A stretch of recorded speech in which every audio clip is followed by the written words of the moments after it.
After being found guilty of defaming the grieving parents of Sandy Hook mass shooting victims, Alex Jones was ordered to pay $1.4 billion in damages. However, new reporting indicates that not only does it appear that he is trying to hide his money, but he's taking advantage of some new laws pertaining to bankruptcy back in 2020 to skirt any financial responsibility to the victims he defamed. So let's get to the details. What has he been up to and what do we think is likely to happen?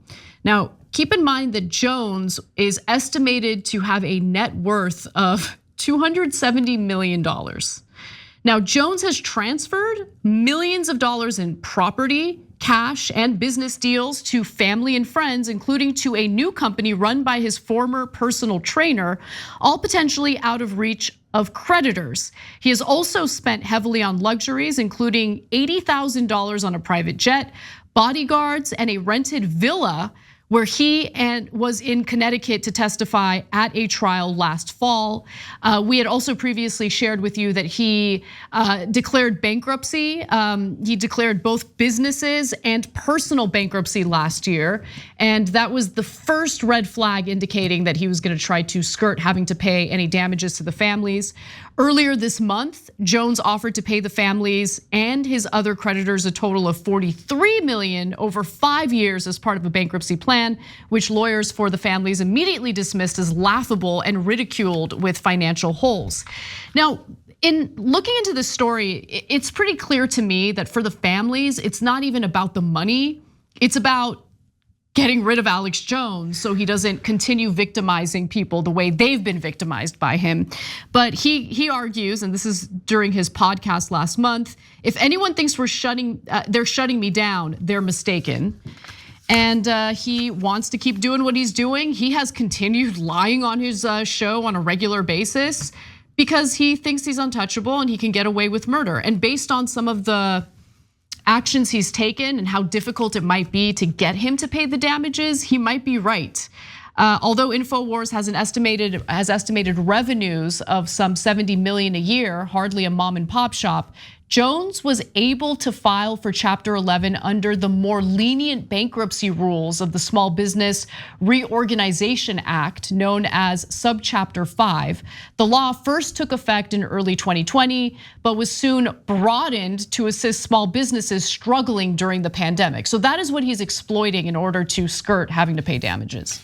Yeah, so this is an issue that affects the whole country, and Alex Jones is going to get to use a loophole meant for the rich and for corporations. And to be fair to him, he is rich and he does have a bunch of companies, right? So now, does that mean he should be able to skirt the law? Of course not. But they didn't design the law for Alex Jones. They designed it for the rich donors that pay off Democrats and Republicans, right? So what is it? Chapter 11, Subchapter 5 allows him to do this more effectively hide his money. And the way that he's hiding his money is actually super brazen. It's barely hiding. Some are hard to track. He went to the Cayman Islands on vacation. Is that a place where people go for vacation? Maybe, but really most of the time people go to Cayman Islands to hide money. So that part and other parts are a little bit vague. Some is super obvious, as Anna's gonna tell you, right? But he's basically going, well, you let other companies declare bankruptcy and avoid all their debtors. Why not me? Right. And that's a real problem because, look guys, so Biden, back when he was a senator, led the charge in making sure that students could never declare bankruptcy on their student loans because the bankers wanted all that money and students are regular Americans who don't bribe American politicians. So they crushed the average person. But when it came to richer people and corporations, they let them off the hook left and right. Oh, you took all the money and you declare bankruptcy. Oh, golly gee, I transferred it to my dog. Oh, I don't have it anymore. And they let them cheat to high heaven. And so that's what Alex Jones is doing now. So just to give you a sense of what changed with the bankruptcy laws, when it comes to that Small Business Reorganization Act or Subchapter 5, Unlike traditional Chapter 11 bankruptcy, Subchapter 5 gives creditors, like the Sandy Hook families in this case, virtually no say in a restructuring plan, nor can they file a competing plan, right? So it actually disempowers the victims in this case who are supposed to be paid damages. They can challenge Jones's approach, but an impasse in talks could result in liquidation of the company, putting them in line to collect a fraction of the damages as opposed to something even close to resembling the full amount. Now, a liquidation would end Infowars, but Jones would be free to create another company just like it. So that's why Jones is feeling honestly super cocky right now, because he's like, no, they think they're gonna get rid of me, they're not gonna get rid of me, and it's because of this. Now, he's also clearly hiding money, something that we've also talked about before. For instance, last month, Jones's lawyers submitted a statement of his personal financial affairs prefaced by 5 pages of disclaimers saying that Jones did not fully remember where he holds bank accounts. Oh no, he doesn't have any idea where those millions of dollars are. I mean that's where did normal, I place right? It? Is it under my pillow? I can't tell. Totally normal that people would know where their bank accounts are. How many trusts he had set up over the past decade, and the whereabouts of his 2022 W-2 form documenting his wages. He has not filed a federal income tax since 2020, by the way. Now there's other pretty clear evidence of him trying to move money around. For instance, his property was valued at a total of $10 million, including a home, lake house, and rural acreage worth $5.4 million. The statement said Jones owned 2 cars and 2 boats valued at $274,000, but listed as unknown the value of his premarital agreement, 8 limited liability companies, and several trusts. His stated monthly income was $129,000.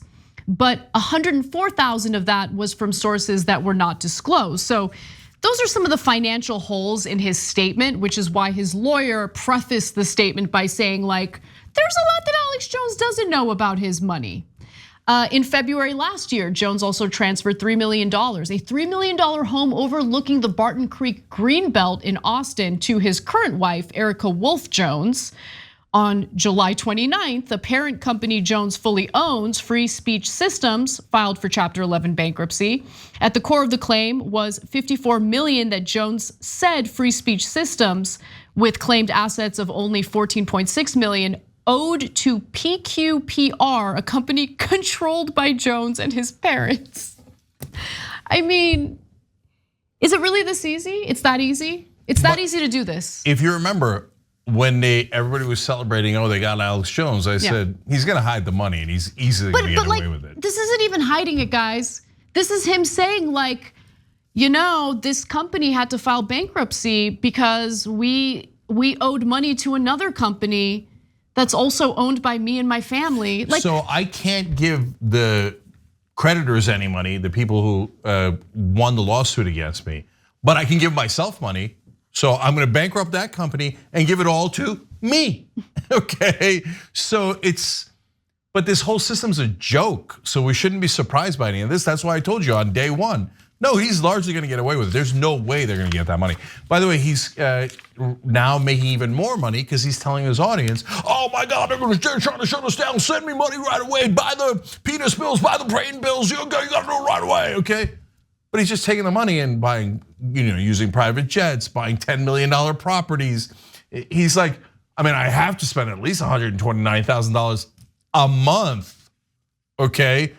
Wait, I thought you were running out of money. Who's got $129,000 a month that they spend that's running out of money, let alone all of the giant properties that he has? So there is a little bit of hope, and I want to be clear about that too, right? Because he is moving money around, it looks super suspicious. I mean, it's obvious. And so a federal bankruptcy judge in Texas, Judge Christopher Lopez, decided to replace Jones's chief restructuring officer for the Infowars case and expanded the powers of the Justice Department appointed trustee, Melissa Halsden, who looked at everything and was like, no, I see what you're doing here. So the new chief restructuring officer ended the contracts with these 2 other companies that Jones owned and operated, right? So the whole point of that was so he would stop moving his money to these other companies that were obviously controlled by him or family members.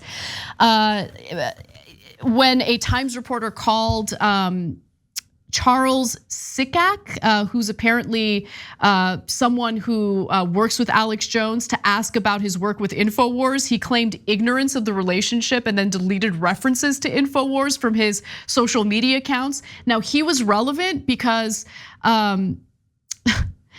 last year, Infowars asked the court to approve contracts tied to an entrepreneur who had sold products through free speech systems in the past, Charles, and that's that Charles guy that I just referred to. So he's, again, trying to move money and assets to other individuals. And this new woman who's come into the case, who's now overseeing the restructuring of Infowars, is kind of calling the shots and preventing him from making certain moves that are meant to hide the money. Whether that's enough, I guess we'll have to wait and see. No, it's definitely not enough. He'll get away with most of the money, but there is actually hope for a different reason, in my opinion. So, look, when the rich kill